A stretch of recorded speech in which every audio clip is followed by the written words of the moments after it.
મારું નામ ડિમ્પલ છે. હું રાજકોટમાં રહું છું અને અમારા પરિવારમાં હું મારા મમ્મી પપ્પા છે અને મારા એક કાકા છે જેમણે હમણાં જ લગ્ન કર્યા છે. ને મારો નાનો ભાઈ રોહન જેમની ઉંમર 19 વર્ષ છે. મારી ઉંમર 21 વર્ષ છે. હું દેખાવમાં ખૂબ જ સુંદર છું અને મારો ફિગર એવો છે કે કોઈ પણ છોકરો મને જોઈ અને બધું કામ કર્યા વિના રહી શકે નહીં. મારા કાકા કાકી ઘણી વખત તે બધું કામ કરતા જોયા હતા. ક્યારેય મેં કોઈની સાથે તે બધું કામ કર્યું ન હતું.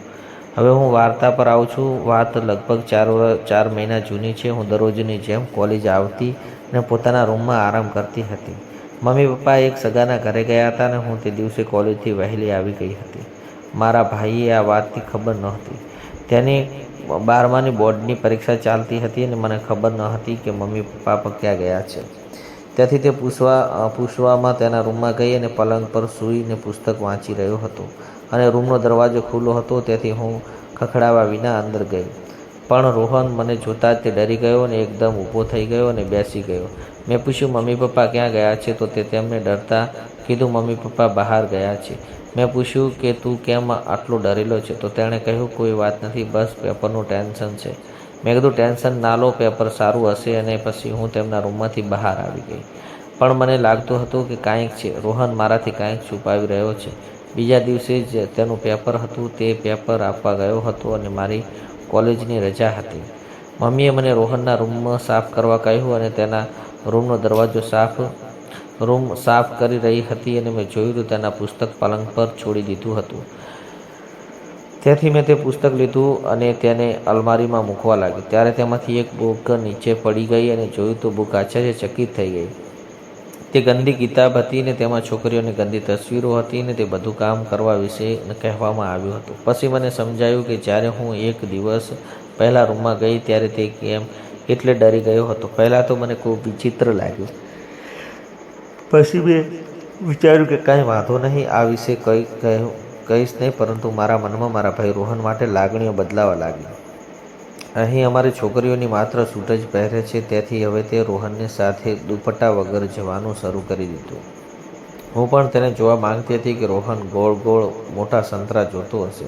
પણ તેને કાંઈ કહ્યું નહીં અને તે મને તાકતો પણ હતો. હવે મને મજા આવવા લાગી હતી. હું ત્યાં સુધી મારા મનમાં એ બધું કામ કરવાનો ઈરાદો નહોતો. પછી એક દિવસ અચાનક કોઈ સંબંધીનું અવસાન થાય છે તો મમ્મી પપ્પા બંને ત્યાં જવા પડ્યો હતો. તે દિવસે હું અને રોહન ઘરમાં એકલા જ હતા. તે દિવસે જ્યારે હું કોલેજથી પાછી આવી ત્યારે મારા રૂમમાં જઈને સૂઈ ગઈ હતી. થોડીવાર પછી મને લાગ્યું કે રોહન છુપાઈને મને રૂમની બહાર જોઈ રહ્યો છે. પણ મારી કુર્તીમાં થોડી ઉપર કરી અને જ્યાંથી મારું પેટ દેખાવા લાગ્યું અને પછી હું સૂવાનું નાટક કરવા લાગી. થોડીવાર રોહન અંદર આવ્યો અને ધીમેથી પલંગ પર આવીને બેઠો. પણ હું તો જાગી રહી હતી. મેં કહ્યું, ભાઈ શું થયું? તારે કેમ આવું? તો બોલ્યા, કામ છે, તને ખબર છે કે માટે હું અકળાઈ અને ચાલી રહી હતી. મને બધું ખબર છે કે તમે શું કરવા માંગો છો. મેં કહ્યું, શું કહેવા માંગે છે? પહેલાં દરવાજો બંધ કરો. બહુ પછી તમે કહું છું. પછી જલ્દીથી દરવાજો બંધ કરી અને આવ્યો અને કહ્યું કે તારી સાથે જોરદાર ક્રિકેટ મેચ રમવા માગું છું.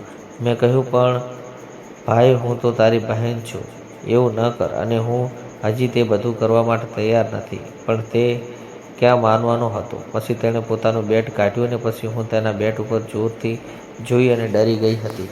ભાઈનું બેટ પકડી અને તેને રમવા ચાલુ કર્યું. ભાઈએ ચોગ્ગા છગ્ગા ફટકારવા ચાલુ કર્યું અને પછી મને ક્રિકેટ રમવાની મજા આવવા લાગી. પછી હું 2 ઇનિંગ રમી અને પછી હું થાકી ગઈ અને પણ ભાઈએ હજી ત્રીજી ઇનિંગ રમવી હતી. પછી ભાઈએ ત્રીજી ઇનિંગમાં મારા બોલને ફટકાર્યો અને ચોગ્ગા છગ્ગાનો વરસાદ કરી દીધો. હું પણ આજે ખૂબ જ રમી અને મજા લીધી. હવે હું દરરોજ તક જોઈ અને મારા ભાઈ સાથે મસ્ત ક્રિકેટની રમત રમું છું.